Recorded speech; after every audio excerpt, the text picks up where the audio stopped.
우리들이 흔히 사람을 이렇게 구분할 때 영아기, 소년기, 청년기, 장년기, 노년기로 이렇게 구분합니다. 그러나 적어도 전도서 12장, 11장에서는 그렇게 구분하지 않고 청년기와 노년기로 구분합니다. 뭐 하기 전에, 뭐 하기 전에. 그 전은 청년기라고 보여지는 것이고 그 후에는 노년기라고 보여지는 것입니다. 그래서 우리는 청년이냐 노년이냐 그 두 가지 구분을 가지고 지금 전도서는 말씀하고 있습니다. 나이가 몇이냐를 두고 말하는 게 아니고 뭐 하기 전에 하기 전에 뭐만 후에 하나님이 기회 주실 때 기회가 있을 때는 청년입니다.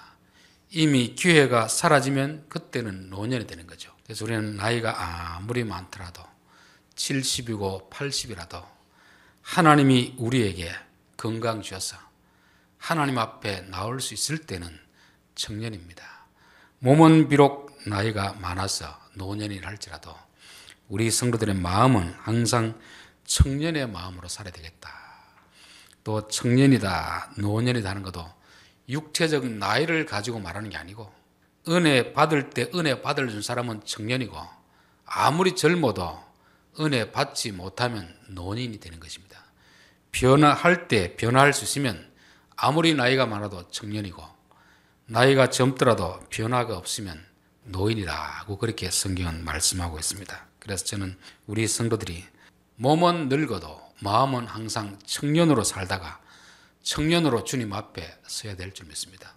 신랑 대신 예수님 앞에 설 때 우리의 몸은 늙더라도 마음은 신부로서의 마음의 자세를 가지고 써야 될 줄 믿습니다. 자, 그래서 12장 1절에 보면 뭐 하기 전에 요때가 청년이고 그 시기가 넘어가면은 노년이 되는 것입니다. 그래서 우리가 그 하기 전에 창조주 하나님을 기억하라. 그것도 세상을 창조하신 그 하나님을 기억하는 게 아니고 너를 지으신 너의 창조주 하나님을 기억하라. 그래서 우리의 삶에서 죽기 전까지는 기회가 있을 때까지는 항상 우리의 삶에서 창조의 역사가 일어나야 된다는 것입니다. 믿음은 매일매일 자라는 것이 창조이잖아요. 죽어가는 것은 파괴고 사망이지만 매일매일 자라가는 그 생명의 역사가 우리 가운데 일어나야 될 줄 믿습니다. 2절부터 계속 이제 어떤 노년의 때를 설명하고 있는데 직설적으로 표현하지 않고 우회적으로 문학적으로 이렇게 표현하는 것입니다. 저는 이걸 보면서 우리 성도들은 말하는 것도 좀 품위가 있어야 되겠다. 품위가. 있는 사실을 사실대로 말하는 게 다 좋은 건 아닙니다. 성경은 나이가 들어서 늙은 자들의 어떤 신체적 상황이라든지 이것을 설명하는데 직설적으로 표현하지 않고 우회적으로 시적으로 표현하는 것입니다. 저는 역대상에 다윗이 나이가 많고 늙었다는 것을 히브리어 성경을 보니까 그의 백발이 보기에 좋았더라 이렇게 표현해 놨더라고요. 얼마나 참 좋은 표현입니까? 나이 많고 이마에 주름살이 많고 이렇게 표현하지 않고 백발이 보기에 좋았더라. 그러면 번역도 그렇게 해놔야 되는데 나이가 많아 늙었고 그런 사실적으로 우리는 거짓을 말하면 안 되지만 사실을 말한다고 그게 반드시 좋은 건 아닙니다. 사실을 말하더라도 상대방이 상처를 받지 않도록 말해야 됩니다. 여러분 뚱뚱한 사람에게 뚱뚱하다고 말하는 건 사실이지만 듣는 사람이 기분 좋겠습니까? 안 좋겠습니까? 안 좋잖아요. 그럴 때 어떻게 표현해야 됩니까? 참 부잣집 맏며느리처럼 복스럽게 생겼다. 이렇게 표현하면 듣는 사람도 좋잖아요. 누가 자기 사실을 모르는 사람이 누가 있겠습니까? 또 나이 드신 분들에게 아이고 많이 늙어가지고 피부가 쪼글쪼글하다. 이거 본인도 다 알고 있는데 그렇게 표현하지 말고 성경의 표현처럼 백발이 참 보기에 좋습니다. 인상이 참 좋습니다. 이렇게 표현하는 것이 성경의 표현 방식이라는 것이고 우리 성도들도 말을 할 때 거짓말을 안 한다고 해서 잘하는 게 아닙니다. 사실을 말한다고 잘하는 게 아니고 사실을 말하더라도 상대방이 기분 나쁘지 않도록 듣기 좋도록 상대방이 실망하지 않도록 용기를 주는 그런 말을 해야지. 아이고 내가 틀린 말 했나 바른 말 하지. 바른 말 해도 그게 나쁘게 될 수가 있다는 것입니다. 여기 지금 2절부터는 다 노년의 삶을 설명하는 거거든요. 근데 직설적으로 표현하는 게 하나도 없습니다. 다 우회적으로 표현하면서 그렇기 때문에 위로가 되는 거죠.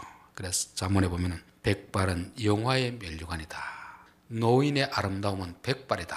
이렇게 표현하는 것이 다 듣는 사람을 배려해가지고 하는 말이고, 우리도 그런 표현을 좀 훈련해서 그런 말을 해야 될 줄 믿습니다. 자, 해와 달과 별들이 어둡기 전에, 성경에서는 해, 달, 별 이런 것들은 주로 저 위에 하늘 위에 떠 있는 자연의 해, 달, 별을 말하는 게 아닙니다. 마태복음 24장에도 이런 말씀이 있고, 요한 계시록에도 해가 어두워지고 달이 어두워지고 별이 어두워진다, 그런 말이 있습니다. 해, 달, 별이라는 것은 그 사는 시대에서 지도자를 말하는 것입니다. 해같이 빛을 발하는 지도자를 말하는 거죠. 그런 지도자가 사라지기 전에, 그런 지도자가 있을 때 우리는 창조주 하나님을 기억하라는 것입니다. 우리가 눈이 있어도 빛이 없으면 어떻게 되겠습니까? 사례를 분별하지 못합니다. 눈이 있다고 본다고 하는 게 아닙니다. 빛이 있어야 사물이 분별되는 것처럼 영적인 지도자, 세상에서도 바른 지도자가 있을 때 우리가 바른 판단을 하게 된다는 것을 말씀하는 것입니다. 그래서 공동체적으로 하면은 참 존경받는 원로들, 그런 사람들, 그런 사람이 있을 때 우리는 창조주 하나님을 기억하라는 것이고, 또 개인적으로 보면 뭘 말하겠습니까? 지혜가 있을 때, 지혜가 있을 때, 나이가 들어도 지혜가 있는 사람이 있고 지혜가 없는 사람이 있습니다. 이 말을 해야 되는 것이 좋은지 안 해야 되는 것이 좋은지, 이 자리에서 내려오는 것이 옳은 것인지 머물고 있는 것이 옳은 것인지, 이 사리 분별을 해야 되는데 나이가 들면 이 분별이 안 된다는 것입니다. 그런 분별이 있을 때, 지혜가 있을 때 우리가 창조주 하나님을 기억하라 하는 것이고, 우리의 몸은 비록 늙더라도 저는 성도들은 죽을 때까지 이 해와 달과 별의 빛이 어두워지지 않는 빛 가운데 살아가는 그런 성도들이 되어야 될 줄 믿습니다. 비 뒤에 구름이 다시 일어나기 전에, 비 뒤에 구름이 다시 일어나기 전에 우리가 생각하는 구름과 유대인들이 생각하는 구름은 다릅니다. 우리는 참 가을에 멋진 구름을 보면서 야, 멋있다 생각하잖아요. 유대인들은 구름이라고 하면 먹구름. 구름이 오면 반드시 비가 오게 되어 있습니다. 그럼 앞에 비가 왔는데 또 비가 온다. 이건 뭘 뜻하겠습니까? 비라는 것도 두 가지 의미가 있습니다. 단비가 있고 폭풍우가 있습니다. 단비는 우리 곡식을 자라게 하는 것 때문에 좋은 비입니다. 그러나 폭풍우는 모든 자연물들을 다 없애는 거잖아요. 또 바다에서 폭풍이 불면 어떻게 되죠? 모든 걸 다 뒤집어지는 그런 멸망의 구름인 것입니다. 저는 우리에게도 고난에도 종류가 있겠다. 믿음의 성숙을 위해서 주는 고난도 있고 또 심판을 위한 고난도 있다는 것입니다. 그래서 구름이 오고 또 먹구름이 오면 이거는 심판의 구름이구나.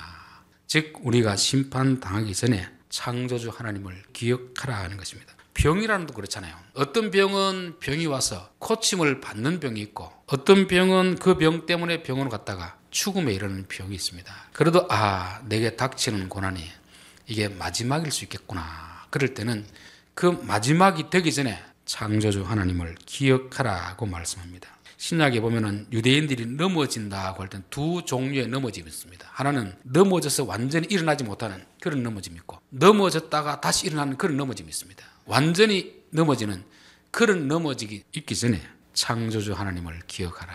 영적인 넘어짐도 마찬가지입니다. 어떤 사람들은 교회 다니다가 시험 들어서 잠깐 교회를 방학하는 그런 분들이 있습니다. 그런데 어떤 분들은 완전히 방학하는 분들이 있습니다. 그렇게 되기 전에 창조주 하나님을 기억하라는 것을 말씀하고 있습니다. 자, 그런 날에는 집을 지키는 자들이 뜰 것이며, 이 집을 지키는 자들이라는 것은 공동체적으로 보면 우리나라를 지키는 것은 군인이 지키잖아요. 그렇죠? 집에서 누가 집을 지킵니까? 가장이 집을 지킵니다. 남편이 집을 지킵니다. 즉 외적인 공격으로부터 보호해 줄 수 있는 그 역할하는 사람들이 떨기 전에 창조주 하나님을 기억하라는 것입니다. 우리 가정에서도 부모가 없는 자녀는 참 사는 것이 어렵습니다. 남편이 없는 아내는 참 살기 어렵잖아요. 어떤 분은 그런 이야기 하더라고요. 병으로 누워 있어도 좋으니까 남편이 있으면 좋겠다는 말을 하더라고요. 왜냐하면 남편이 없으면 남자들이 그 무시하고 막대하고 이러니까, 그래도 병든 남편이라도 있다면 그런 무시는 안 당할 텐데, 그런 이야기 하시는 걸 들었습니다. 그래서 집을 지키는 자들이 있을 때 창조주 하나님을 기억하라. 우리의 보호자가 있을 때, 우리를 돕는 자가 있을 때 그 하나님을 기억하라는 것입니다. 교회 건물이 있을 때, 함께 예배 드릴 수 있는 사람들이 있을 때 우리가 창조주 하나님을 기억하라 하는 것입니다. 이제 그것이 다 없어지면 그때는 창조주 하나님을 기억하더라도 아무런 소용이 없게 되는 것입니다. 저는 교회에서 교회를 지키는 자들은 누구일까를 생각해 보니까 새벽마다 와서 교회를 위해서 기도하는 사람이 교회를 지키는 자들이 아닌가 그런 생각 듭니다. 그런 사람들이 없어지기 전에 창조주 하나님을 기억하라. 출애굽기 17장에서 모세와 여호수아가 두 종류의 전투를 벌이고 있습니다. 여호수아는 땅 아래에서 아말렉과 전투를 벌이고 모세는 산 위에서 기도하는 영적인 전투를 하고 있습니다. 그런데 땅 아래에서 전투의 승리는 위에서 기도하는 손이 올라가면 이기고 손이 내려가면 전쟁에서 지는 것입니다. 저는 오늘날도 마찬가지라 믿습니다. 교회에서 열심히 일하는 사람이 있지만 실제로 그 교회가 영적인 전투에서 이기느냐 지느냐는 교회에서 기도하는 집을 지키는 자들이 있으면 이기는 것이고 없으면 지는 것입니다.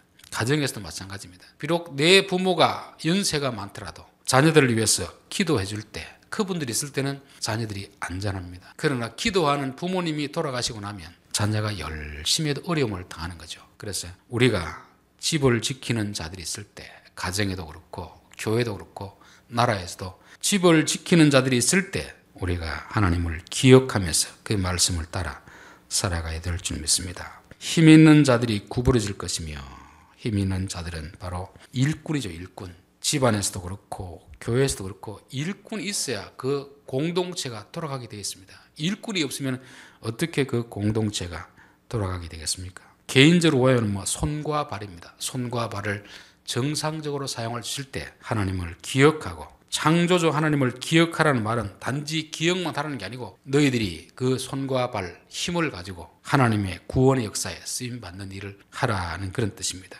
맷돌질하는 자들이 적음으로 그칠 것이며 맷돌질하는 것은 우리의 입으로 밥을 먹는 것을 우회적으로 표현하는 것입니다. 요즘 이제 사람들의 수명이 늘어난 이유 중에 하나가 치과 기술의 발달 때문에 그렇답니다. 옛날에는 나이가 들면 이빨이 다 빠져가 먹고 싶어도 못 먹고 부드러운 것만 먹다 보니까 수명이 길지 못한데 요즘은 다 임플란트하고 이빨을 다 교정하다 보니까 나이가 들어서도 먹으니까 오래 버틴다는 거죠. 저는 이건 육신의 나이도 나이지만 영적으로 우리가 하나님의 말씀을 먹을 수 있는가? 영적으로 하나님의 말씀을 먹을 수 있으면 청년이다. 저는 그렇게 믿습니다. 우리 교회 나이 드신 분들도 참 80, 90이 넘은데도 하나님의 말씀을 잘 씹어먹는 보면은 저분은 참 아직도 건강하구나 그런 생각이 드는 것입니다. 말씀을 듣고 소화가 될 때 창조주 하나님을 기억하고 창조주 하나님께 쓰임받는 그런 삶이 되어야 될 줄 믿습니다. 히브리서 5장에 보면 때가 오래되었으므로 너희가 마땅히 선생이 되었을 터인데 너희가 다시 하나님의 말씀의 초보에 대하여 누구에게 가르침을 받아야 할 처지니 단단한 음식은 못 먹고 젖이나 먹어야 할 자가 되었도다. 어린 아이도 이빨이 없기 때문에 젖을 먹지만 나이가 들어도 이빨이 없으면 젖이나 먹어야 되는 그런 상황입니다.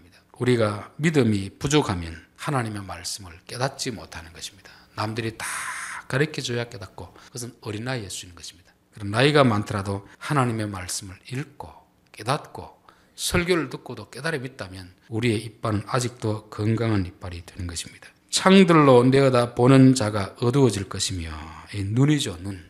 시력이 흐려지는 것입니다. 나이가 들면 점점 시력이 흐려지는데 나이가 들어서 눈이 흐려지는 것까지는 어떻게 할 수 없습니다. 우리가 바꿀 수는 없는데 성경이 말하는 것은 영적인 시력이 흐려지지 마라. 영적인 시력이.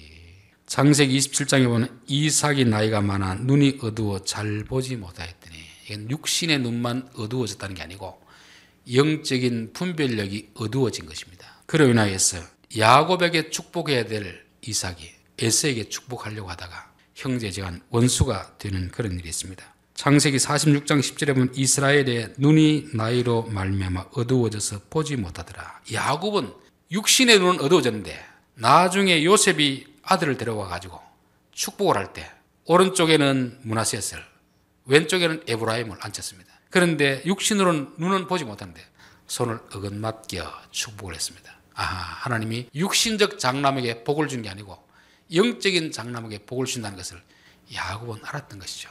우리의 눈이 어둡더라도 육신의 눈이 어두운 것은 어떻게 할 수 없습니다. 그러나 영적인 눈이 어둡지 않으면 우리는 청년인 것이고 우리는 하나님의 창조일에 쓰임받을 수 있다는 것입니다. 신명기 34장 7절에 보면 모세가 죽을 때 나이 120세였으나 그의 눈이 흐리지 아니하였고, 이 눈이 흐리지 아니하였다는 것은 육신의 눈이 흐리지 않는 것도 되지만 성경이 말하고자 하는 것은 영적인 눈이 흐리지 않았다.